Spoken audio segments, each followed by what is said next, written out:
Kata Imam Nawawi apa? Maksud ashab yang disebutkan oleh Asy-Syairazi adalah Abu Abdullah Zubairi, di mana beliaulah yang pertama kali mengatakan disunnahkan. Apa landasannya? Karena beliau memahami perkataan Imam Syafi'i dalam kitab Al-Um. Waktu itu Imam Syafi'i sedang membahas masalah haji. Apa kata Imam Syafi'i dalam Al-Um? Walaysat kas-shalah fa innaha la budda minan nutqi. Tidak sama dengan solat karena solat itu harus diucapkan.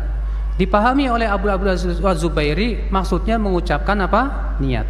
Tapi dibantah oleh Imam Nawawi. Sebagaimana dinukil oleh Imam As-Suyuti, Imam Nawawi berkata, wa hadza ghalatun ala qailih. Ini salah paham. Yang dimaksud oleh Imam Syafi'i bukan mengucapkan niat, akan tetapi adalah mengucapkan takbiratul ihram. Makanya Pak, ulama mazhab Syafi'iyah terdahulu enggak setuju dengan pendapat Abu Abdullah Zubairi. Pendapat Abu Abdullah Zubairi dibantah oleh Imam Nawawi, Imam Syairazi, Ar-Rafi'i, ulama-ulama besar dari mazhab Syafi'iyah semua itu, Pak. Para jemaah yang dimuliakan oleh Allah, jangan terlalu semangat menyalahkan amalan kaum muslimin. Nanti kita sering gagal faham, bahkan bisa dusta tanpa disengaja, dan ini terbukti. Seperti kasus melafadzkan niat. Terbukti para jemaah, banyak sekali para ustadz kita gagal faham, bahkan dusta dalam tanda kutip. Karena tidak mungkin sengaja, namun karena terlalu semangat menyalahkan, akhirnya dusta. Dan itu terjadi diantaranya dalam masalah melafadzkan niat. Yaitu apa? Ada saya dapati, kebetulan dapat 2 video ceramah ustadz-ustadz kita, Ustadz Salafi. Yang satu dari Jawa Barat, yang satu dari ujung Sumatera, Banda Aceh. Kebetulan beliau itu bekas murid saya. Dan sudah sempat saya nasihati, antum salah memahami ucapan Imam An-Nawawi. Ucapan antum itu bisa dianggap dusta. Namun sepertinya beliau tidak terima. Maka saya sampaikan di sini. Yaitu Imam An-Nawawi mengatakan dalam kitab Al-Majmu' Syarhul Muhadzab. Kata beliau, wa qala sahibul hawi huwa qaulu Abi Abdillah Az-Zubairi annahu la yujzi'uhu hatta yajma'a baina niyatil qalbi wa talaffuzil lisani. Jadi Imam An-Nawawi menjelaskan ucapan Imam Asy-Syairazi. Jadi Imam Asy-Syairazi dalam kitab beliau Al-Muhadzab, beliau membantah ucapan Abu Abdillah Az-Zubairi yang mewajibkan. Abu Abdillah Az-Zubairi ini orang pertama yang mewajibkan melafadzkan niat. Maka kata Imam Asy-Syairazi, walaysa bi syai'in, pendapat itu tidak ada apa-apanya, tidak ada dalilnya, salah. Kata Imam An-Nawawi, yang dimaksud ulama yang pendapatnya tidak ada apa-apanya itu adalah huwa qaulu Abi Abdillah Az-Zubairi. Nah, apa ucapan Imam Az-Zubairi tadi? Beliau bukan mengingkari melafadzkan niat, tapi kata beliau, kata Az-Zubairi annahu la yujzi'uhu hatta yajma'a baina niyatil qalbi wa talaffuzil lisan. Kata Imam Az-Zubairi bahwa tidak sah kecuali sampai seseorang mengumpulkan niat hati dan melafadzkan dengan lisan. Jadi menurut Imam Az-Zubairi, melafadzkan niat itu wajib, tidak sah kalau tidak dilafadzkan. Maka semua ulama mazhab Syafi'i mengingkari, salah. Kata Imam An-Nawawi, qala ashabuna ghalata hadzal qailu. Berkata sahabat-sahabat kami ulama-ulama Syafi'i, telah salah yang berbicara ini. Imam Az-Zubairi tadi salah. Itu yang disalahkan para jemaah. Tapi kata ustadz kita, beberapa ustadz Salafi, saking semangatnya mengingkari melafadzkan niat, ulama Syafi'i saja mengingkari. Malu kita para jemaah, malu. Gagal faham yang sangat parah.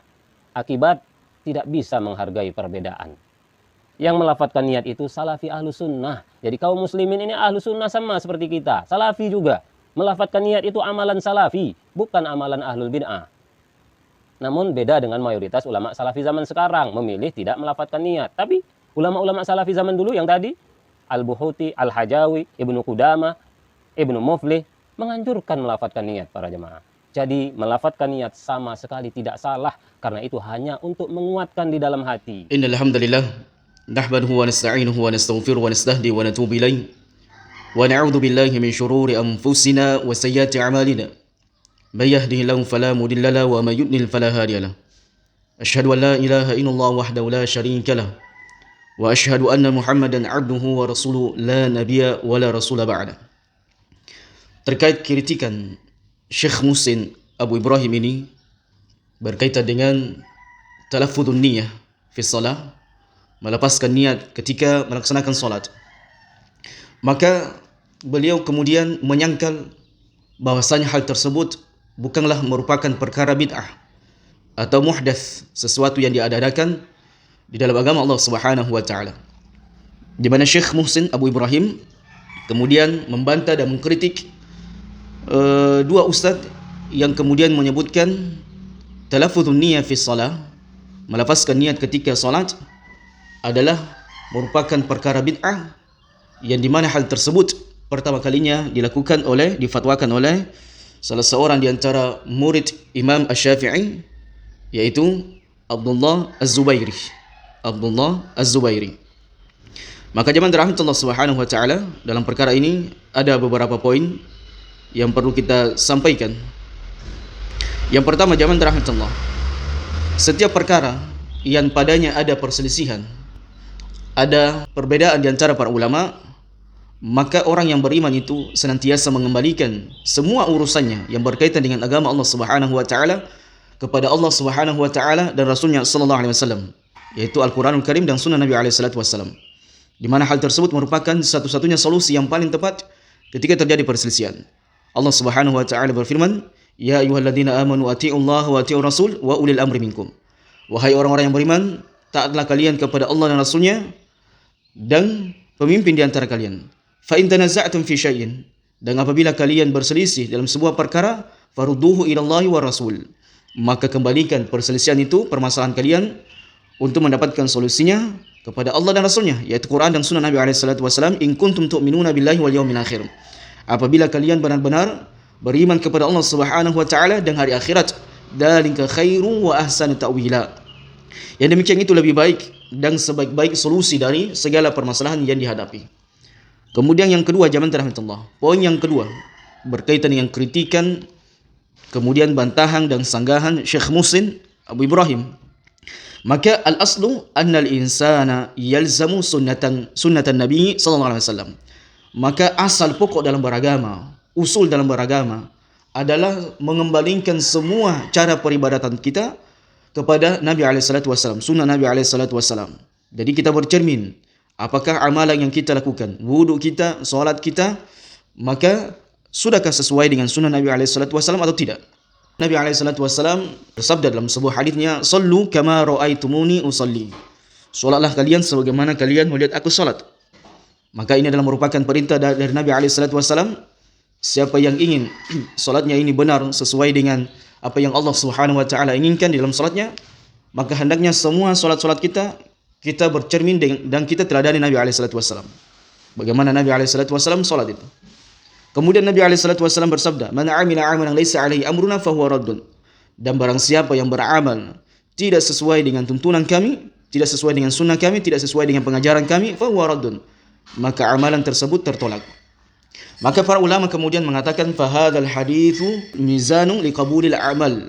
Maka hadis ini adalah merupakan timbangan atau takaran diterimanya amalan tersebut. Jadi syarat diterimanya amalan adalah sesuai sunnah Nabi alaihi salatu wasallam. Tidak boleh menyelisihi sunnah Nabi alaihi salatu wasallam. Fal ikhlasu qad yakunu mutahaqqiqan fil musalli. Baik, terkadang keikhlasan itu, niat yang ikhlas ada di dalam orang yang salat. Itu muncul di dalam hati orang yang salat, lakinnahu faqad syartu tsani.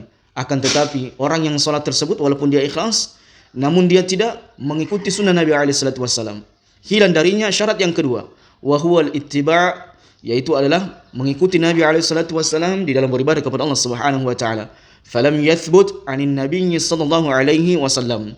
Maka niat tersebut, melafazkan niat ini tidak thabit, ya, tidak ada teladannya dari Nabi alaihi salatu wasallam dan tidak ada pengajaran dari Nabi alaihi salatu wasallam. Nanti kita akan bahas secara rinci. Kemudian yang ketiga, jamaah rahmatullah, Syekh Muhsin Abu Ibrahim ini salah menjelaskan penjelasan Imam An-Nawawi rahimahullah di dalam kitabnya Al-Majmu'. Maka ada pun yang disampaikan dan dibahas oleh Ustaz Badrul Salam Ilsi hafizallahu taala anhu wa ra'a, maka sudah tepat penukilannya, penyebutannya, penjelasannya sebagaimana juga dijelaskan oleh banyak ulama. Ya, apakah ulama al-mutaqaddimin, ulama-ulama yang terdahulu, maupun ulama al-mutaakhirin, ulama-ulama yang sekarang. Maka hampir semua ulama-ulama di zaman kita sekarang ini, di antaranya Syekh bin Baz, Syekh Shalih Al-Utsaimin, Syekh Shalih Al-Fauzan, Syekh Albani rahimahullah, dan semua ulama al-Syekh, kemudian semua ulama-ulama yang lainnya, maka semuanya penjelasannya persis sama dengan Ustaz Badrul Salam hafizallahu taala anhu wa ra'a, begitu pula dengan sama persis dengan penjelasan Ustaz Farhan. Maka kita kembali menukilkan Jamaah rahmatullah secara utuhnya, sebab Syekh Muhsin ini tidak menukilkan keterangan atau penjelasan ta'liq dari Imam An-Nawawi berkaitan dengan perkataan Abdullah Az-Zubairi. Baik, para ulama kemudian menyebutkan wa minal khata'i ay yunsaba hadzal qaul lil Imam Syafi'i rahimallahu taala anhu rahmatan wasi'ah. Maka orang-orang yang datang belakangan di antara muridnya Imam Syafi'i, mereka kemudian melakukan kesalahan dengan menisbahkan perkataan Imam Syafi'i sebagai dalil, sebagai penguatan dibolehkan, harusnya ya, maka mereka mewajibkan talaffuzun niyyah fi shalah, melafazkan niat ketika salat. Baik, qala al-Imam An-Nawawi rahimallahu anhu rahmatan wasi'ah fil Majmu' jilid 3 halaman 241. Berkata Imam An-Nawawi di dalam kitabnya Al-Majmu' jilid 3 halaman 241. Wa qala sahibul Hawi wa qawlu Abi Abdullah Az-Zubairi. Berkata sahibul Hawi, yaitu perkataan Abi Abdullah Az-Zubairi, annahu la yujzihu hatta yajma'a baina niyatil qalbi wa talaffuzil lisan. Bahwasanya seseorang itu tidak diperbolehkan untuknya masuk ke dalam solat, melaksanakan solat hingga dia mengumpulkan dua niat, yaitu niat secara hati dan niat secara lisan. Jadi ini adalah merupakan perkataan Abdullah Az-Zubairi yang mewajibkan harusnya niat secara hati dan niat secara lafaz, atau melafazkan niat ketika melaksanakan salat. Lianna Syafi'i rahimahullah qala fil haji. Sebab Imam Syafi'i rahimahullah berfatwa ketika menjelaskan tentang haji, idza nawa hajjan aw umratan ujuziya wa in lam yatalaffaz. Apabila seseorang telah meniatkan haji dan umrah, maka sah atau diperbolehkan untuknya melaksanakan hajinya tersebut walaupun tidak melafazkan niatnya. Walaysa kas-salati la tasihhu illa bin nutqi. Dan haji tidak sama dengan salat, di mana salat, kata Abdullah Az-Zubairi, tidak sah kecuali dengan melafazkan niat, illa bin nutqi, dengan melafazkan niat. Maka Imam Nawawi kemudian menukilkan qala ashabuna, berkata sahabat-sahabat kami atau teman-teman kami di antara para ulama, ghalata hadzal qail. Maka orang yang berfatwa mengatakan demikian ini dengan menyandarkan hujjahnya dengan fatwa Imam Syafi'i, jadi mereka ini keliru dan salah. Walaysa muradu Syafi'i bin nutqi fi sholati hadha. Dan Imam Syafi'i sama sekali tidak memaksudkan demikian itu, yaitu melafazkan niat di dalam salat. Bal muradu at-takbir. Akan tetapi yang Imam Syafi'i maksudkan di situ, yang disalahpahami oleh Abdullah Az-Zubairi, adalah at-takbir. Jadi lafaz zikir yang dimaksudkan oleh Imam Syafi'i adalah lafaz takbir, tidak ada yang lainnya.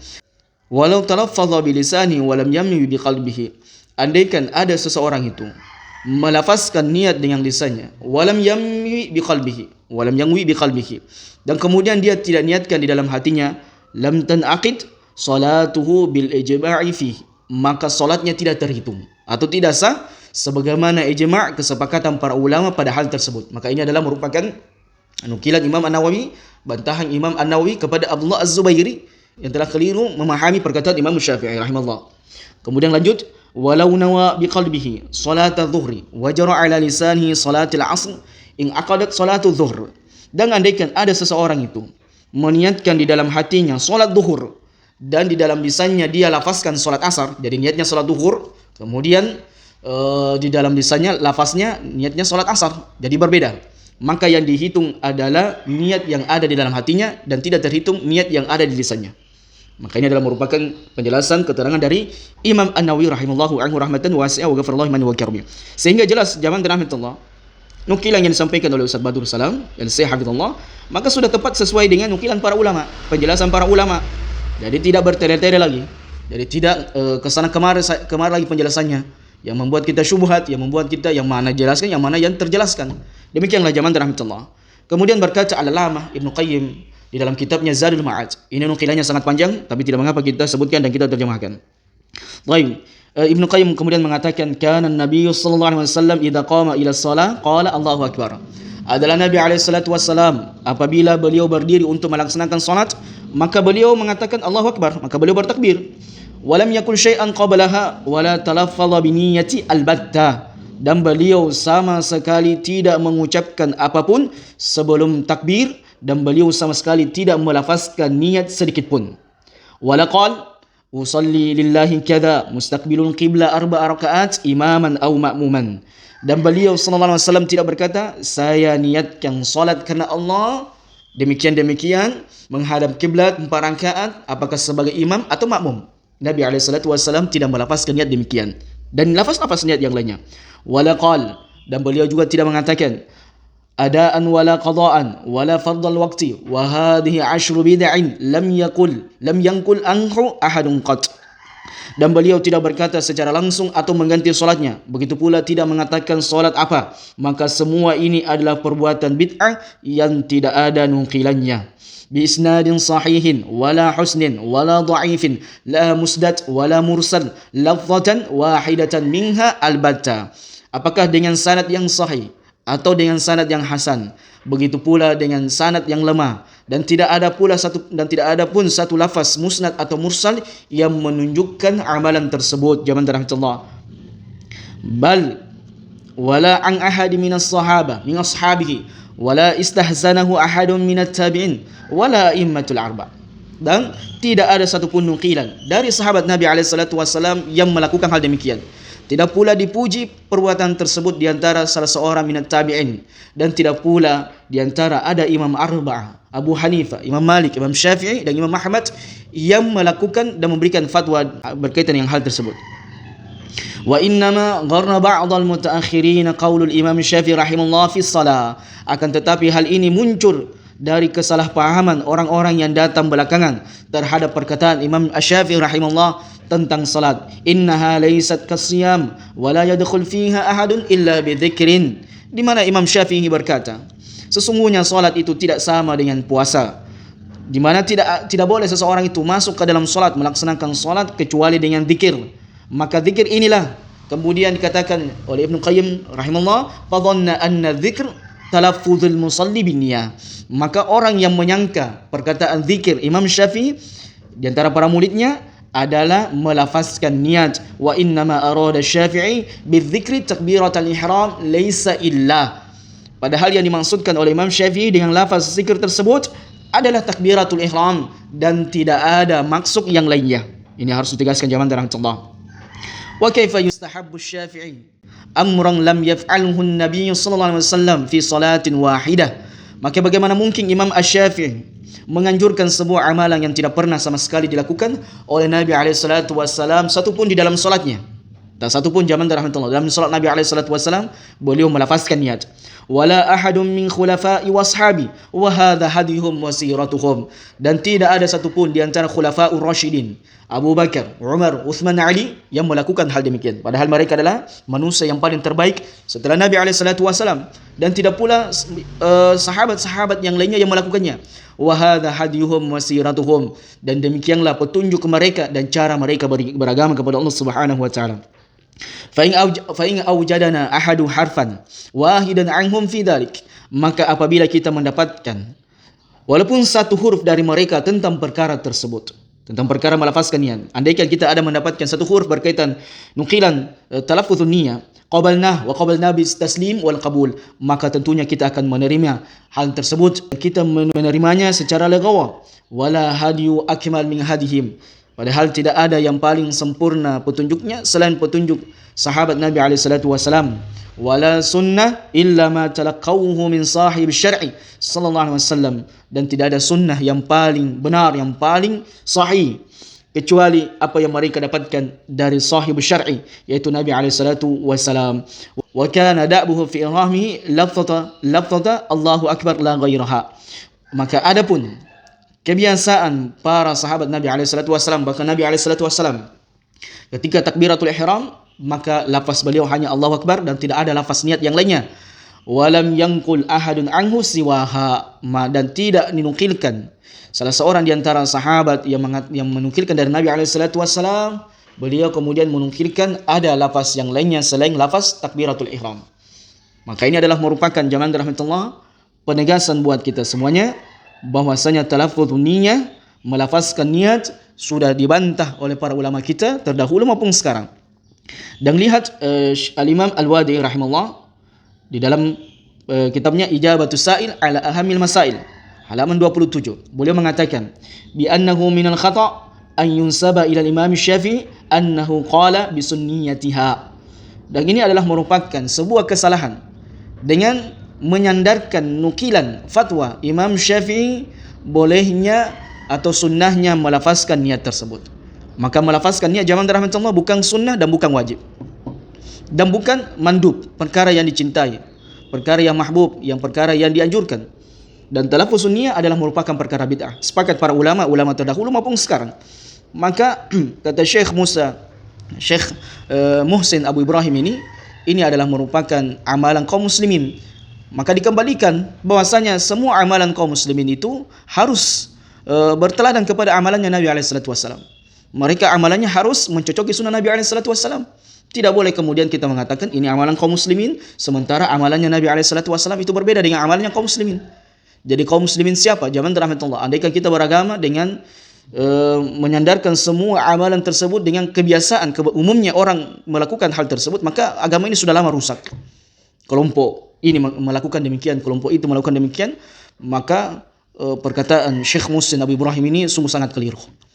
Maka andaikan Syekh Muhsin ini jumlahnya 1000 dikali 1000, bahkan semua manusia mengatakan sunnah, mengatakan wajib talaffuzun niyyah fi shalah, melafazkan niat ketika salat, dan kemudian bertentangan dengan satu orang yaitu Nabi SAW, maka tentunya kita akan melempar semua fatwa-fatwa mereka dan mengambil fatwa Nabi SAW, perkataan Nabi SAW. Jadi siapa manusia dan siapa Nabi SAW dalam beragama.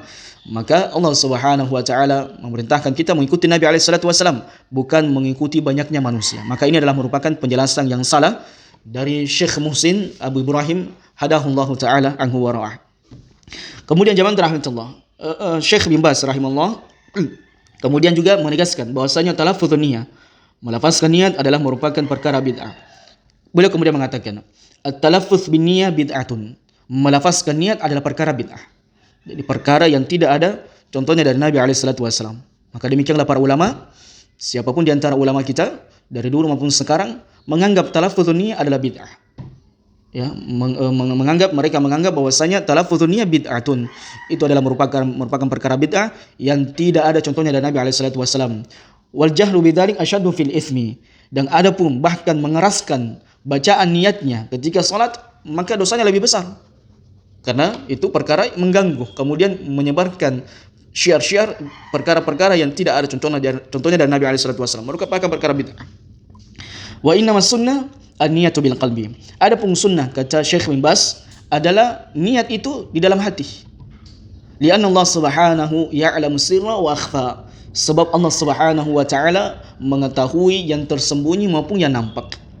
Baik, wa huwal qail tabaraka wa ta'ala, di mana Allah Subhanahu wa taala berfirman, "Qul atu'allimuna Allah bidinikum wallahu ya'lamu ma fis samawati wa ma fil ardh wallahu bikulli syai'in 'alim." Al-Hujurat ayat yang ke-16. Katakan kepada mereka Muhammad, atu'allimuna Allah bidinikum, apakah kalian akan mengajari Allah Subhanahu wa taala berkaitan dengan agama-agama kalian?